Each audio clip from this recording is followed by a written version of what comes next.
The test is in 4 parts: Part 1, Part 2, Part 3, and Part 4. Now look at Part 1. Part 1. You will hear part of a conversation between a customer and the owner of an IT store. First, you have some time to look at questions 1 to 8.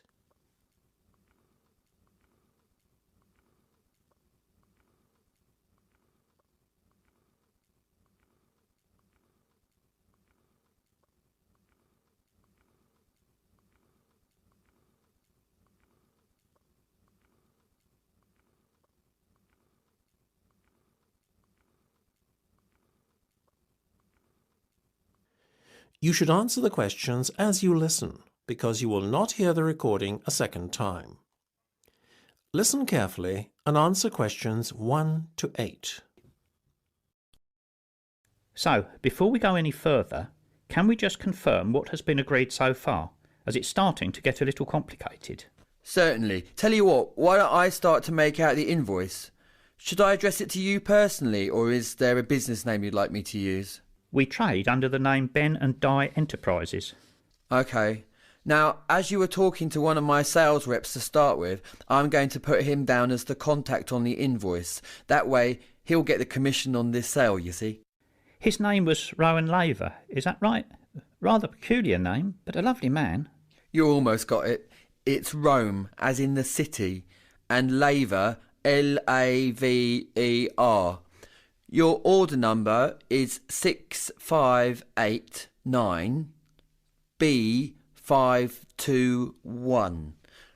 You're paying in full, is that right? Yes. Okay. Today's the 4th of April, so we'll put a due date of the 10th on there. Now, do you remember your order details? Yes. First there was the filing cabinets. Of course, for a rate of £15 each. Didn't you order print paper as well? Yes, we're taking 20 glossy photo paper bundles. What's the unit price again? It works out at £20 per bundle and £400 in total. And Rome said we could do a deal on the software packages, isn't that right? Yes.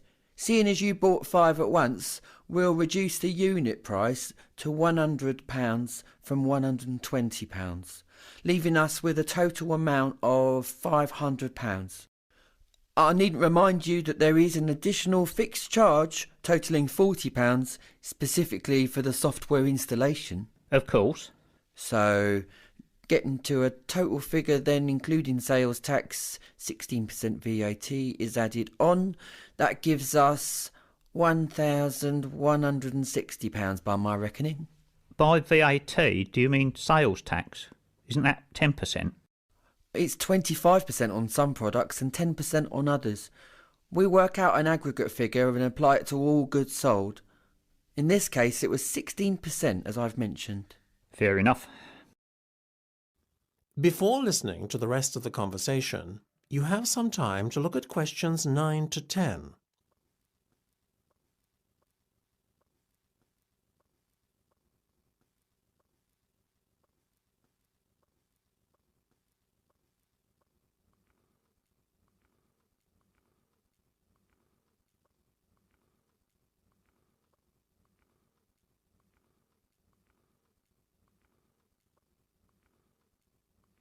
Now listen and answer questions 9 to 10.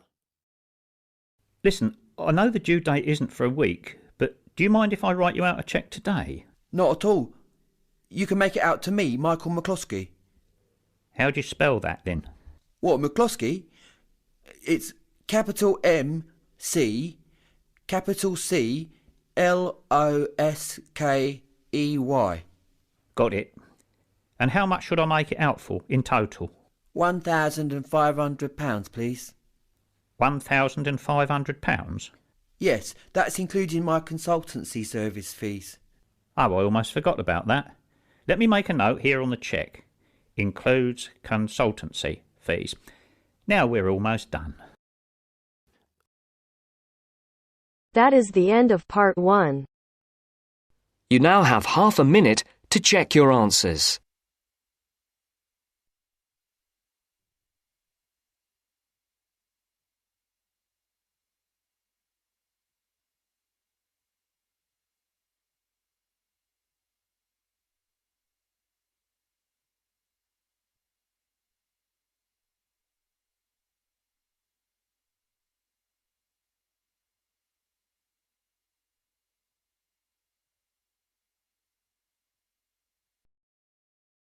Now turns to Part 2.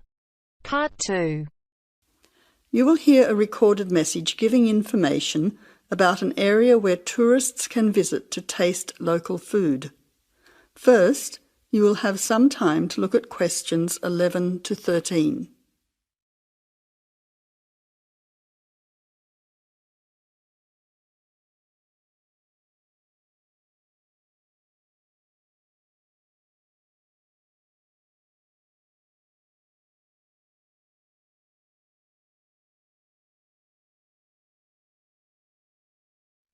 Now listen carefully to the first part of the message and answer questions 11 to 13. Welcome to the tourist information line for the Valley Food Trail. Here you will find many local food products for you to sample and buy. It is possible for you to spend as much or as little time as you want, but I suggest that you allow a full day for touring this area. Of course, there are many half-day tours available for those of you short on time. Now, it's quite a large area and stretches from Brookville to Ford Hill. For those of you unfamiliar with the area, that means that it is 10 kilometres to 35 kilometres from the city centre, or by car 15 minutes to the closest point, continuing to 55 minutes at its furthest point from the CBD. Of course, apart from food, there are many other places of interest in this area, including cafes and restaurants and galleries and studios. But I wouldn't recommend you go here to see parks and gardens. The other information lines will give you specific information related to these particular attractions.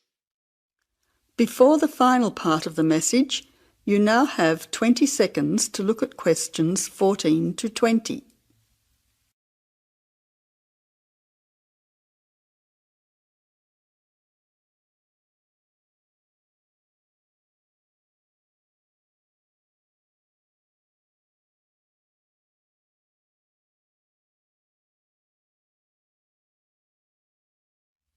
Now answer questions 14 to 20.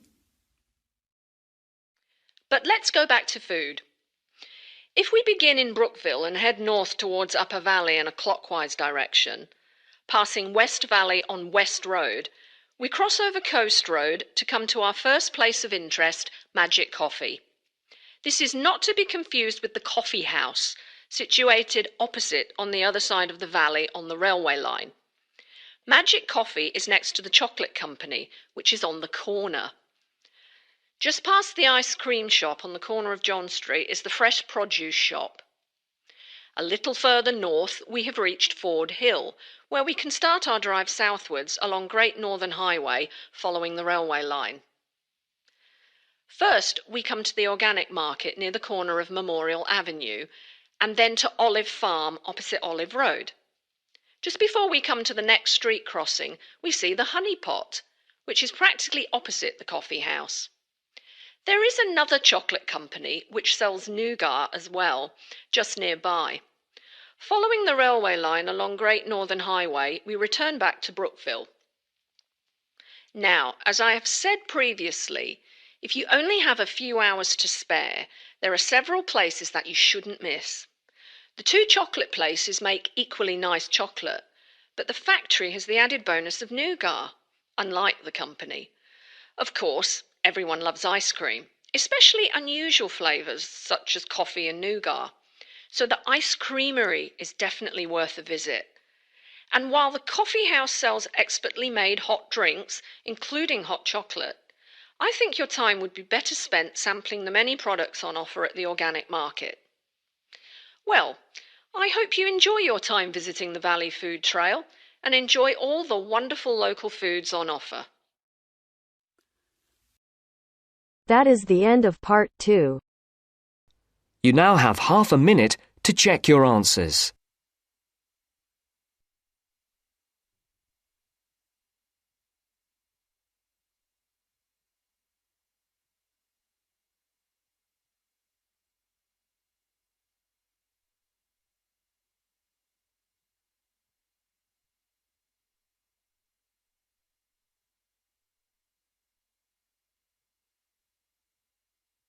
Now turns to Part 3.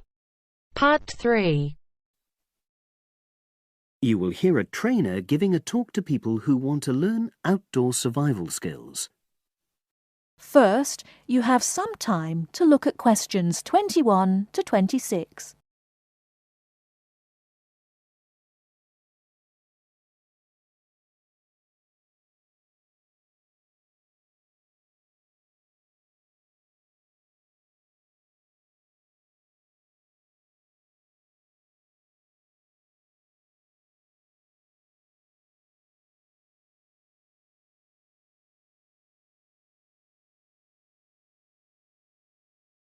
Now listen carefully and answer questions 21 to 26.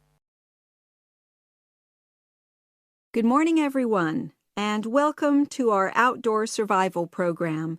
As you know, this week you'll be learning some of the basic information and skills you need to look after yourself independently in the outdoors.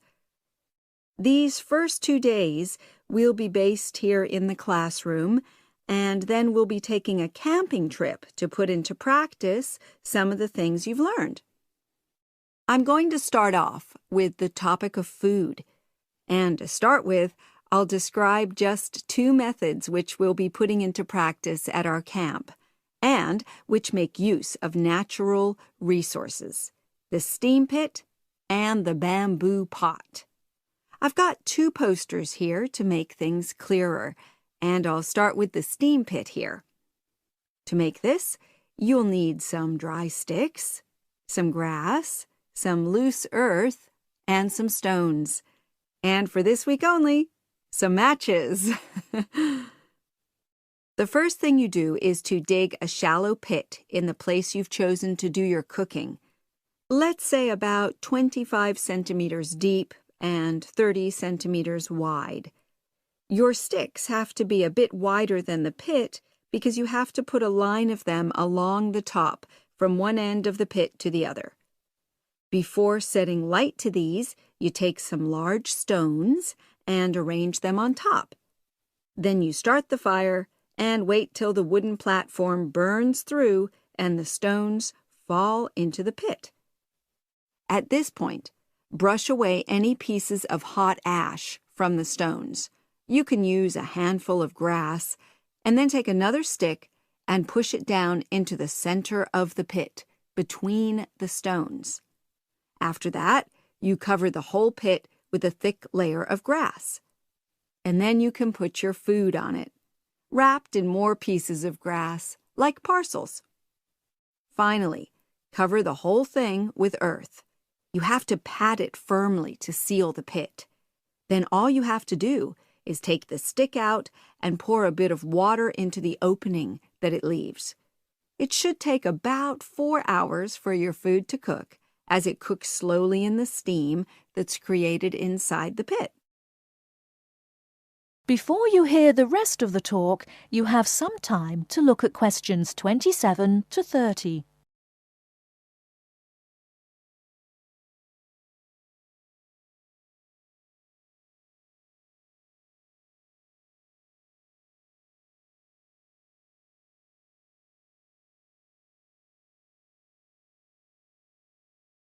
Now listen and answer questions 27 to 30. So, simple but effective. The other method you're going to practice this week is the bamboo oven. Now, the steam pit is ideal in certain conditions because the heat is below ground level. For example, if there's a strong wind and you're afraid a fire might spread. But when it's safe to have an open fire, you can use the bamboo oven method. You get a length of bamboo, which, as you probably know, is hollow and consists of a number of individual sections with a wall in between. You use a sharp stick to make a hole in each of the dividing walls apart from the end one. Then you lean the bamboo over a fire, with the top propped up by a forked stick and the bottom sitting on the ground. You pour enough water in the top to fill the bottom section, and then light a fire underneath that section to heat the water. Then you put your food inside the top section, and the steam coming up the bamboo through the holes you made cooks it. I'm going to move on now to food itself and talk about some of the wild plants you might cook. I'm going to begin with fungi. That's mushrooms and toadstools. I'm sure you'll be aware that some of these are edible and they're delicious, but some of them are highly poisonous. Now, whether they're poisonous or not, all fungi that you find in the wild should be cooked before eating, because that helps to destroy any compounds in them that might be mildly toxic. But be aware that any amount of cooking won't make poisonous varieties any safer to eat. Unless you can definitely identify a fungus, you should never eat it. It's not worth the risk. And you need to be really sure, because some fungi that are poisonous are very similar in appearance to certain edible varieties. They can easily be mistaken for each other. So, having said all that, fungi are delicious when they're freshly picked, and although they are only moderately nutritious, they do contain minerals which the body needs. I'll move on now to leafy plants, which are generally... That is the end of part 3. You now have half a minute to check your answers.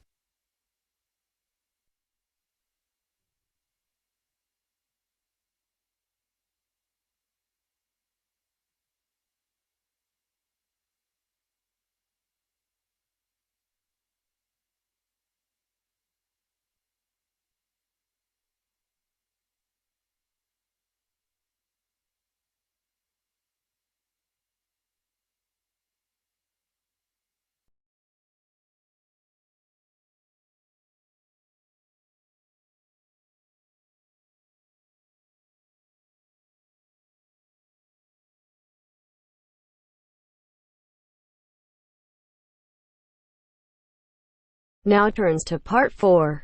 Part 4. About the installation of a telephone. You have half a minute to read the questions first.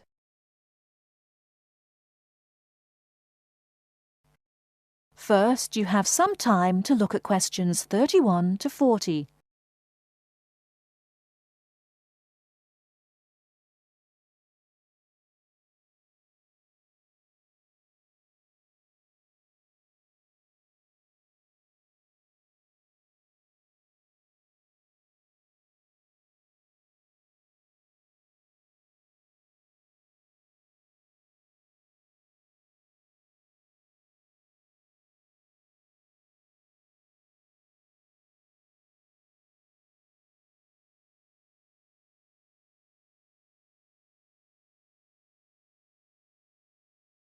Now, listen carefully and answer questions 31 to 40.